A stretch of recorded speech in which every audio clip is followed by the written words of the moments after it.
मुंबईतील विजयानंतर भाजपाचं सेलिब्रेशन. मुंबईत भाजपच नंबर 1चा पक्ष.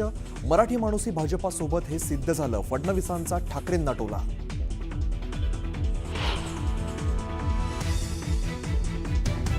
त्यांनी कागदावर शिवसेना संपवली, गद्दारी करून विजय मिळवला, पण जमिनीवरची शिवसेना ते संपवू शकले नाहीत. उद्धव ठाकरेंनी शिंदे फडणवीसांना सुनावलं.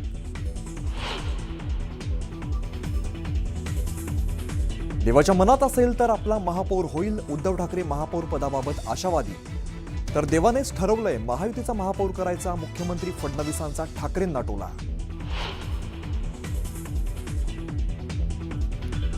शिंदेच्या शिवसेनेच्या विजयी उमेदवारांची बैठक. वांद्र्यातील हॉटेल ताज लँड्स एंडमधील बैठकीत एकनाथ शिंदे करणार नगरसेवकांना मार्गदर्शन.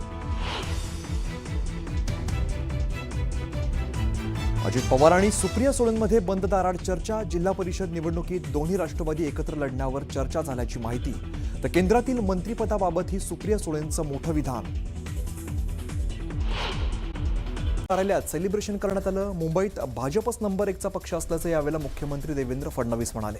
मराठी माणूस ही भाजपासोबत आहे हे सिद्ध झालंय. एकही मराठी माणूस मुंबईबाहेर जाणार नाही असं म्हणत फडणवीसांनी ठाकरेंना टोला लगावलाय. द बिगेस्ट लूझर मनसे असेल हे माझं भाकीत खरं ठरलं असं म्हणत मुख्यमंत्री देवेंद्र फडणवीसांनी राज ठाकरेंना टोला लगावला. युतीचा फायदा नाही, फक्त उद्धव ठाकरेंना फायदा झाल्याचं म्हणत त्यांनी उद्धव ठाकरेंनाही टोला लगावलाय. पुणेकरांनी अजितदादांना नाकारलं असं म्हणणार नाही, तर पुणेकरांनी आमच्या नेत्यांना स्वीकारलंय असं विधान अजित पवारांच्या पराभवावर मुख्यमंत्र्यांनी केलंय. पुण्यातील विजयाबाबत त्यांनी आनंद व्यक्त केलाय. देवाच्या मनात असेल तर आपला महापौर होईल असा आशावाद उद्धव ठाकरेंनी व्यक्त केलाय. भाजपला कागदावरची शिवसेना संपवता आली, जमिनीवरची शिवसेना संपवता येणार नाही असा टोला देखील ठाकरेंनी लगावलाय. भाजपने अनेक खेळी केल्या, मात्र या सर्व खेळाला उत्तर देऊन जे काही यश शिवशक्तीने मिळवलं त्या निकालाने सत्ताधारी पक्षाला घाम फोडला असं म्हणत उद्धव ठाकरेंनी भाजप आणि शिंदेच्या शिवसेनेला टोला लगावलाय. वेळ पडली तर ठाणे महापालिकेमध्ये विरोधात बसू, एकत्र लढलोय, त्यामुळे योग्य ती वागणूक द्यावी असं वक्तव्य भाजप आमदार संजय केळकर यांनी केलेलं आहे. जागावाटपात सन्मानजनक वागणूक दिली नाही, आता तेच झालं तर वेगळा निर्णय घेऊ असंही त्यांनी सांगितलंय. येणाऱ्या जिल्हा परिषद निवडणुका माझ्या पद्धतीने नवीन आणि जुने शिवसैनिक सोबत घेऊन लढणार असं वक्तव्य शिवसेना उभाटा पक्षाचे ज्येष्ठ नेते चंद्रकांत खैरेंनी केलेलं आहे. दरम्यान चंद्रकांत खैरेंचा रोख नेमका कोणाकडे अशी चर्चा सध्या सुरू आहे. मनसेच्या नगरसेवकांनी राज ठाकरेंची भेट घेतली. यावेळेला शर्मिला ठाकरे यांनी राजू पाटलांचं कौतुक केलेलं आहे. विजय उमेदवारांचं शर्मिला ठाकरेंनी औक्षण केलं आहे.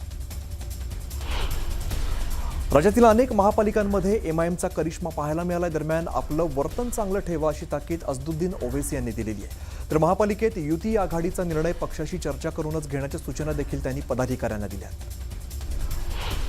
शंभूराज देसाई यांनी पालकमंत्री म्हणून रामराज्य नाईक निंबाळकर यांच्या पाठीशी असल्याचं म्हटलेलं आहे. तर जिल्हा परिषद पंचायत समित्यांच्या निवडणुकीत पराभवाची दुरुस्ती केली जाईल असा थेट इशारा जयकुमार गोरेंना दिला आहे.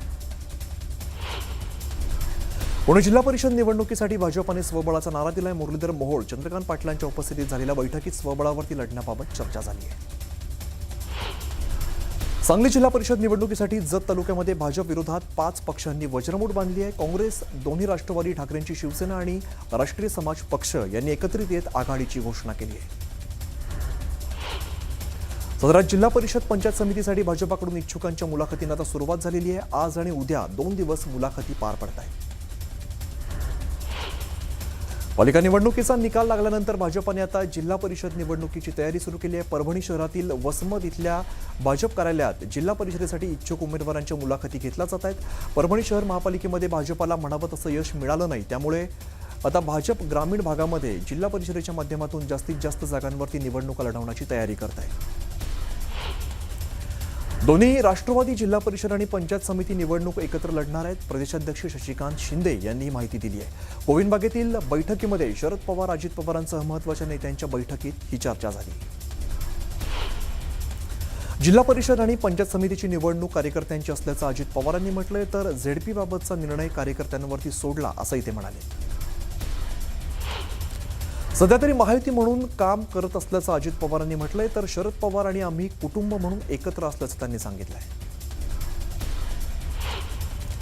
उद्धव ठाकरेंनी मुंबईचा विकास न करता मुंबई महापालिकेची सत्ता विरोधकांची घरं तोडणं, विरोधकांची घरं उद्ध्वस्त करणं, कारणवया करणं यासाठी वापरली. मला आठवतंय ज्यावेळेला हे मुख्यमंत्री होते तेव्हा रोज मुंबई पालिका आयुक्ताला फोन करून राणे का घर फोडो, राणे का घर तोडो, आणि म्हणूनच मी खास प्रतिक्रिया दिली, असं नितेश राणेंनी सांगितलं.